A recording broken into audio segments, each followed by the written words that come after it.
लोकसभा में विपक्ष के नेता राहुल गांधी ने सोमवार को सदन में नीट परीक्षा में कथित अनियमितताओं का मुद्दा उठाया। कांग्रेस सांसद राहुल गांधी ने स्पीकर ओम बिरला से नीट के मुद्दे पर चर्चा की मांग की है। राहुल गांधी ने कहा कि संसद से देश को एक संदेश दिया जाता है। हम छात्रों को ये संदेश देना चाहते हैं कि नीट का मुद्दा संसद के लिए महत्वपूर्ण है, इसलिए ये संदेश देने के लिए हम चाहते हैं कि संसद इस पर चर्चा करे। हालांकि इसके बाद राष्ट्रपति के अभिभाषण पर लाए गए धन्यवाद प्रस्ताव पर लोकसभा में चर्चा शुरू हो गई। इससे नाराज विपक्षी सदस्यों ने नीट के मुद्दे पर सदन से वॉकआउट कर दिया। अनुराग ठाकुर ने लोकसभा में राष्ट्रपति के अभिभाषण पर धन्यवाद प्रस्ताव पर चर्चा की शुरुआत की। लोकसभा में विपक्ष के विरोध के बीच स्पीकर ओम बिरला ने कहा, सदन के बाहर कुछ सांसदों ने आरोप लगाया कि स्पीकर माइक बंद कर देते हैं। माइक का नियंत्रण चेयर पर बैठने वाले के हाथ में नहीं होता। राष्ट्रीय परीक्षा एजेंसी ने सोमवार को नीट यूजी के लिए री एग्जाम के परिणाम घोषित कर दिए। संशोधित रैंक सूची भी जारी हो गई है। एनटीए ने 5 मई को आयोजित की गई परीक्षा में 6 केंद्रों पर देरी से परीक्षा शुरू होने के कारण समय के नुकसान की भरपाई के लिए 1563 परीक्षार्थियों को ग्रेस मार्क दिए थे।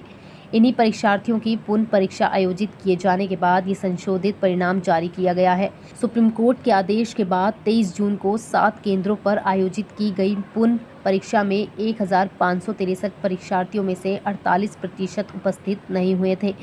एनटीए के अधिकारियों ने बताया कि 1563 परीक्षार्थियों में से 813 ने दोबारा परीक्षा दी, जबकि अन्य ने ग्रेस मार्क छोड़ने का विकल्प चुना।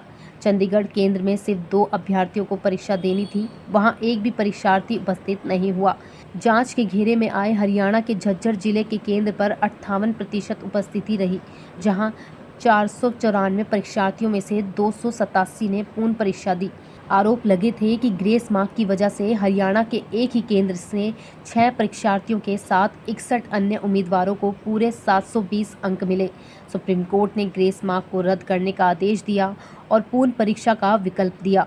विपक्षी गठबंधन India national development inclusive alliance के घटक दलों के सांसदों ने केंद्र सरकार द्वारा जांच एजेंसियों का दुरुपयोग किए जाने के विरोध में सोमवार को संसद भवन परिसर में प्रदर्शन किया। लोकसभा में नेता प्रतिपक्ष राहुल गांधी की अगुवाई में विपक्षी सांसदों ने हाथों में तख्तियां ले रखी थी और उन्होंने केंद्र सरकार के खिलाफ नारेबाजी की। कांग्रेस सांसद राजीव शुक्ला ने कहा, जांच एजेंसियों के दुरुपयोग के खिलाफ इंडिया गठबंधन के सभी घटक दलों के सांसदों ने प्रदर्शन किया है। विपक्षी सांसदों ने हिटलर शाही मुर्दाबाद और विपक्षी नेताओं को गिरफ्तार करना बंद करो के नारे लगाए।